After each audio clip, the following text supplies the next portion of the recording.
Imagine a book so controversial, so mysterious that it was banned for over 1,000 years. A book that claims to reveal the secrets of angels, demons, and the very fabric of the universe. This isn't fiction, folks. This is the Book of Enoch. You've probably heard whispers about it. Maybe you've seen it referenced in debates about ancient aliens or conspiracy theories. But what's the real story behind this enigmatic text? Buckle up, because we're about to embark on a mind-bending journey through one of the most fascinating and controversial books in religious history. The Book of Enoch is an ancient Jewish religious work, traditionally ascribed to Enoch, the great-grandfather of Noah. Yes, that Noah, the one with the ark. But here's where things get interesting. This book isn't part of the standard biblical canon. It's not in your average Bible. So why has it captivated readers for centuries? Let's dive into the heart of the mystery. The Book of Enoch is divided into 5 sections, each more intriguing than the last. It starts with the Book of the Watchers, and trust me, this is where things really start to get wild. Picture this. A group of angels known as the Watchers decide they've had enough of heaven. Led by their chiefs, Semyaza and Azazel, they descend to Earth with a plan that would make any sci-fi writer jealous. These angels start mating with human women, producing offspring known as the Nephilim, giant superhuman beings that roamed the Earth. But it doesn't stop there.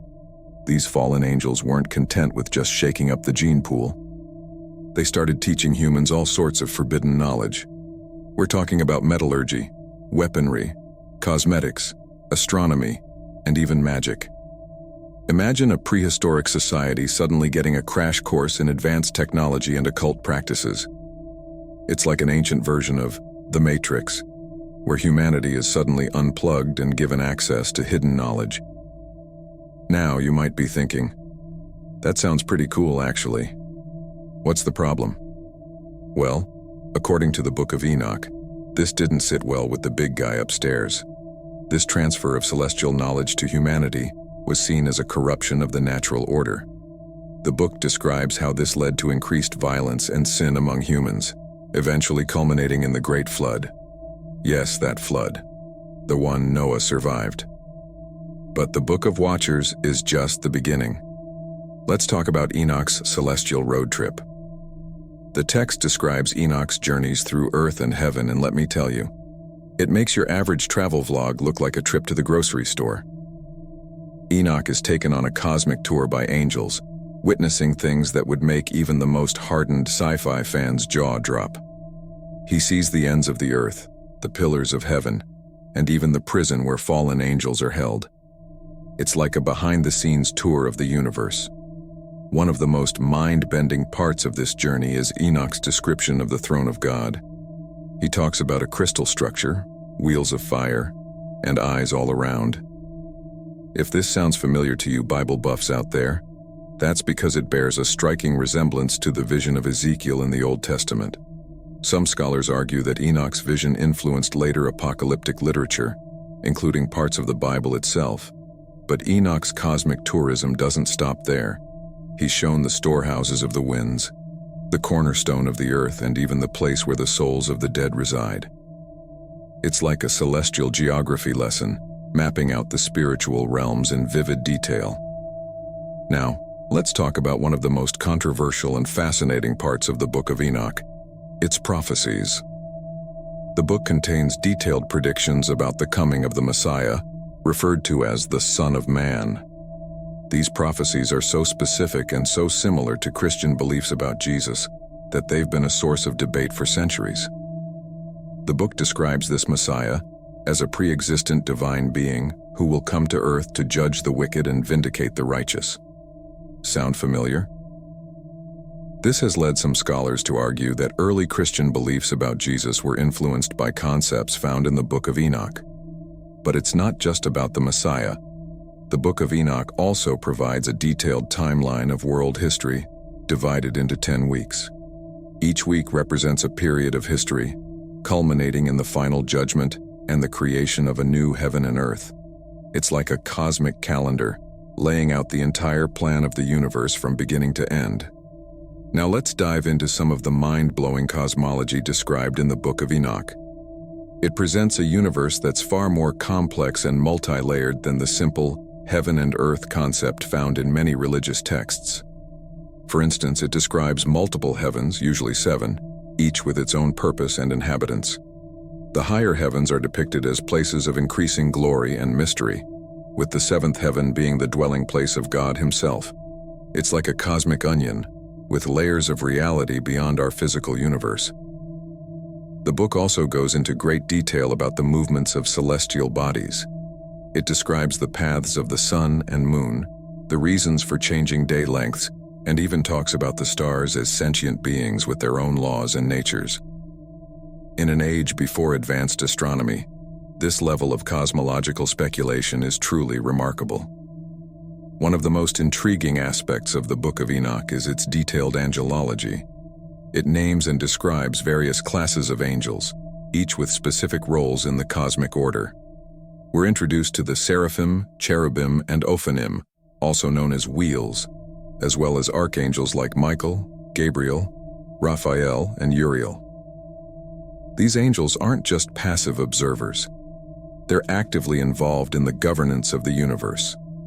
Some are responsible for guiding the movements of stars and planets. Others are in charge of natural phenomena like thunder and lightning. There are even angels tasked with recording the deeds of humans for the final judgment. It's like a celestial bureaucracy, with every aspect of creation under angelic management. But it's not all about the good guys. The Book of Enoch also delves deep into demonology, describing various classes of evil spirits and their influence on humanity. It provides some of the earliest descriptions of concepts that would later become central to many esoteric and occult traditions. Now, you might be wondering, if this book is so amazing, why isn't it in the Bible? Good question. The Book of Enoch was widely known and read in the centuries before and after Jesus. Early Christian fathers like Clement of Alexandria and Tertullian even quoted it as scripture. But somewhere along the line, it fell out of favor. Some scholars believe it was too controversial, with its vivid descriptions of fallen angels and cosmic secrets. Others argue that its authorship was questionable. Whatever the reason, by the 4th century, it was largely excluded from most Christian canons. But here's where the plot thickens. The Book of Enoch didn't disappear entirely. It survived in the Ethiopic Orthodox Church, where it's still considered canonical. It was rediscovered by the West in the 18th century, when Scottish explorer James Bruce brought back copies from Ethiopia.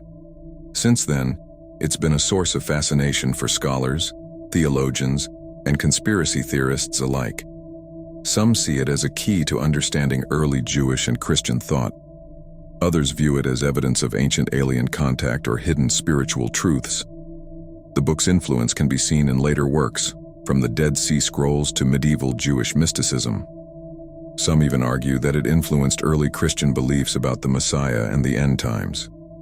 One of the most controversial aspects of the Book of Enoch is its potential influence on early Christianity. Several passages in the New Testament seem to echo or directly quote from Enoch. The most famous example is in the Epistle of Jude, which appears to directly quote a prophecy from Enoch. This has led to heated debates about the book's status. If New Testament authors were quoting it, does that make it scripture? Or were they simply referring to a well-known text of their time, much like how we might quote Shakespeare without considering his works divine? But let's address the elephant in the room. Is the Book of Enoch true? Well, that's a loaded question.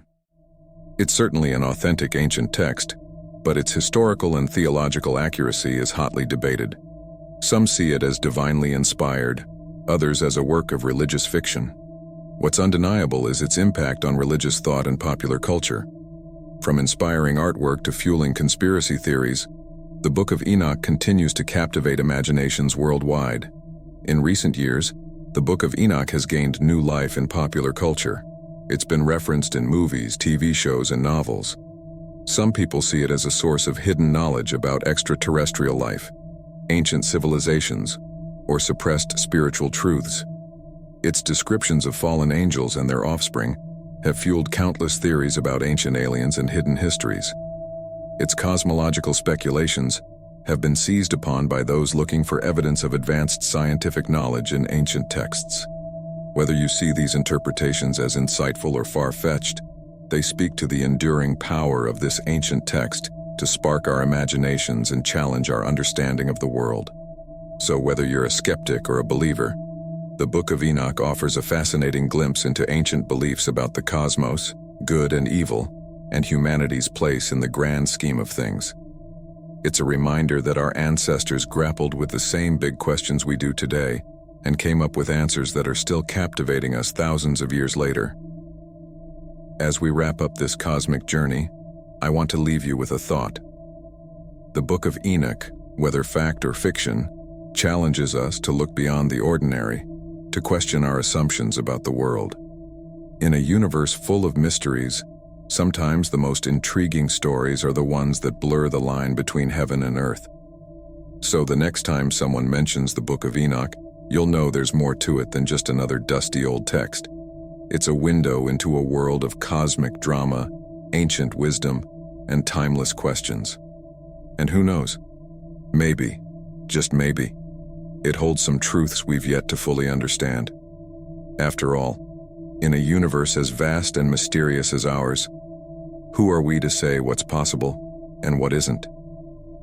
The Book of Enoch, with all its wild claims and mind-bending visions, reminds us that the truth might be stranger than fiction. And in that spirit of wonder and curiosity, I encourage you to keep exploring, keep questioning, and keep looking up at the stars. Who knows what secrets they might hold?